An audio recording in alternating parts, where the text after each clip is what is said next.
யூகேல கடந்த சில நாட்களாக அதிகமாக பேசப்படுற விஷயம் என்ன அப்படின்னா மெனிஞ்சைட்டிஸ் அப்படின்ற ஒரு புதிய வகை நோய் பரவி கொண்டிருக்கு. 2 பேர் உயிரிழந்த சம்பவம் கேன்டர்பரி நகரத்தில் இடம்பெற்றிருந்தது.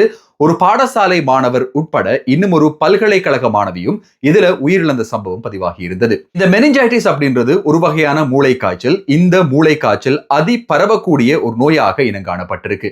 கிளப்கள்லையும் பப்கள்லையும் இருக்கக்கூடியவர்கள், அதிலும் குறிப்பாக முத்தமிடுதல் மூலமாக இந்த நோய் பரவுவதாக சொல்லப்படுகிறது. இதுல பாதிக்கப்பட்டவர்களுக்கு ஆன்டிபயோட்டிக் ரக மருந்துகள் வழங்கப்படுகிறது. சில நாட்களாகவே ஜிபிக்களையும் பார்மசிகளையும் அதிகமானவர்களை பார்க்கக்கூடியதாக இருந்ததாகவும் இப்போது இதனுடைய தொற்று இன்னும் அதிகரித்திருக்கிறது அப்படின்ற ஒரு தகவல் முதற்கட்டமாக வெளியிடப்பட்டிருந்தது. பிரதமரிடம் கேள்வி கேட்கும் போது இது சம்பந்தமான கேள்விகள் எழுப்பப்பட்டது. இதற்காக பிரித்தானியாவில் லாக்டவுன் ஒன்று ஏற்படுத்தப்பட வேண்டுமாக இருந்தால் அது குறித்தும் இப்போது பரிசீலிக்கப்படுவதாக சொல்லப்படுகிறது. மே மாதம் உங்களுக்கு தெரியும் யூகேல லோக்கல் எலெக்ஷன்ஸ் நடக்க இருக்கு.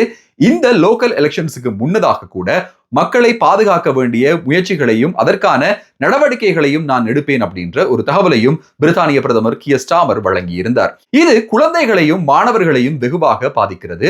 குழந்தைகள் அப்படின்னு சொல்லும் போது இவர்களுக்கான ஜிபி அப்பாயின்மெண்ட்கள் மற்றும் பார்மசிகள்ல மருந்துகள் தொடர்பான தட்டுப்பாடுகள், மருந்துகளுக்கான கூட்டங்களும் அதிகரித்திருக்கிறது அப்படின்ற இன்னும் ஒரு மிக முக்கியமான தகவலும் வெளியிடப்படுகிறது.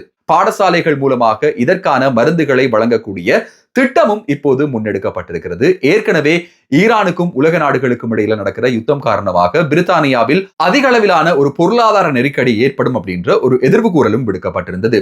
இந்த நெருக்கடியை தாண்டி இப்போது நேஷனல் எமர்ஜென்சியாக இந்த ஒரு நோய் தொற்று மாறி இருக்கிறது. இது தொடருமாக இருந்தால் ஒர்க் ஃப்ரம் ஹோம் மற்றும் கொரோனா காலத்தில் ஏற்படுத்தப்பட்ட முன்னெடுப்புகள் இந்த நோய் தொற்றுக்கும் ஏற்படுத்தப்படலாம் அப்படின்ற ஒரு எதிர்ப்பு கூறல் விடுக்கப்பட்டிருக்கிறது. குழந்தைகள், மாணவர்கள் மாத்திரம் இல்லாம வயது முதிர்ந்தவர்கள், வயது வந்தவர்களுக்கும் இந்த தொற்றினால் ஆபத்துகள் ஏற்படலாம் அப்படின்றதும் இனம் காணப்பட்டிருக்கு. இது மூளையை தாக்கக்கூடியது. காய்ச்சல், வாந்தி பேதி, அதே நேரம் லைட்டுக்கு ஏற்படக்கூடிய அலர்ஜிகள் போன்ற புதிய பல சிம்டம்ஸோட இந்த நோய் தொற்று காணப்படலாம்.